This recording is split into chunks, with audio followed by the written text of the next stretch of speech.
ઝઘડિયા દિવાન ધનજીસાના અમારા PT teacher એવા પંકજ સાહેબને પહેલાં તો ખૂબ ખૂબ ધન્યવાદ કે ઇલેક્શનના પ્રચાર માટે અને ઇલેક્શનના કામો માટે જે રીતની એમને તત્પરતા બતાવી છે સ્કૂલના સ્ટાફે એ સરાહનીય છે.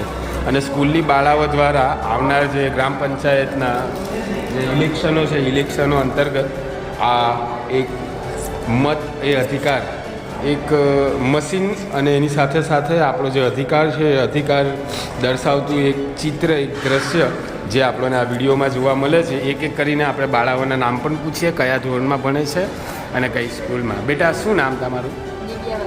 દિવ્યા વસાવા. કઈ સ્કૂલમાં? DDHSમાં. Very good. તારું બેટા? પટેલ પ્રિયા. કઈ સ્કૂલમાં? DDHS. તમારું? DDHS. તારું બેટા? તારું બેટા? સરસ.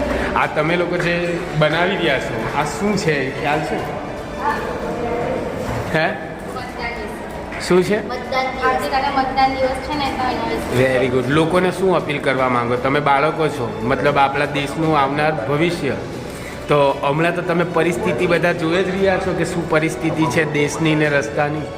તમે લોકોને શું અપીલ કરવા માંગો? કેવા જનપ્રતિનિધિ ચૂંટી લાવે? કોઈ કે મતદાન આપે તમામ લોકો મતદાન 18 વર્ષની ઉપરના. અને સરકાર પાસેથી શું આશા કરો? આપણી જે પરિસ્થિતિ છે એ તમને ખ્યાલ છે. તમે આ લોકતંત્રનો પર્વ એવા ઇલેક્શન માટે જે આ ચિત્ર આજે ડ્રોઈંગ બનાવી રહ્યા છો રંગોળી, તો એ રંગોળી માટે અને લોકોને એક સારો મેસેજ જો તમારે આપવો હોય એક વિદ્યાર્થી તરીકે કે તમારી કોઈક એવી રજૂઆત હોય સરકાર પાસે, તો એવો કંઈક બે શબ્દ કોઈ કહેવા માંગશે? કંઈ નહીં બી ફ્રેન્ક બેટા.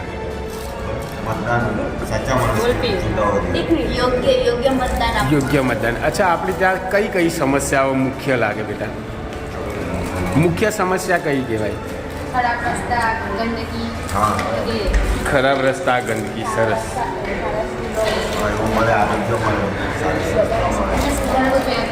સુધારવું જોઈએ. યસ. આપણે પંકજ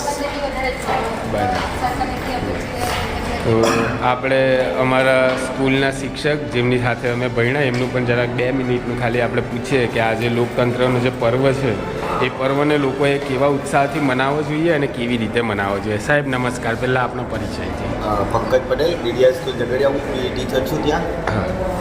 મતદાન વિશેની આપણે વાતો કરીએ તો મતદાન 18 વર્ષથી જેટલા પણ મતદારો છે વધારેમાં વધારે મતદાન થાય અને ખાસ ઉમેદવારના જતાં સારો ઉમેદવાર ગયો છે. કયો ઉમેદવાર કામ કરશે? ખાસ તો આપણી પાસે અત્યારે મુખ્ય તમે કીધું તેમ સમસ્યાઓ 3 છે. ગરીબી છે, આપણી મુખ્ય સમસ્યા છે. છોકરીઓના પ્રશ્નો આજે આપણે બની રહ્યા છીએ એ જોઈએ છીએ. રસ્તાઓ છે, આરોગ્ય છે. જો આપણે ત્યાં આરોગ્ય, શિક્ષણ એ જો ફ્રી થઈ જાય તો ઘણી બધી સમસ્યાઓ કદાચ મટી જાય. એટલે હું સરકાર તરફથી એવી અપેક્ષા રાખીશ કે એનું વધારે ધ્યાન આપે. આવતીકાલે 25 તારીખ છે, મતદાન દિવસ છે, એ જોઈ લોકો અને મતદાન કરે. સરસ. ચાલો બધાને જય માતાજી, જય હિન્દ. ચાલો સાહેબ નમસ્કાર. હા ને, જય માતા.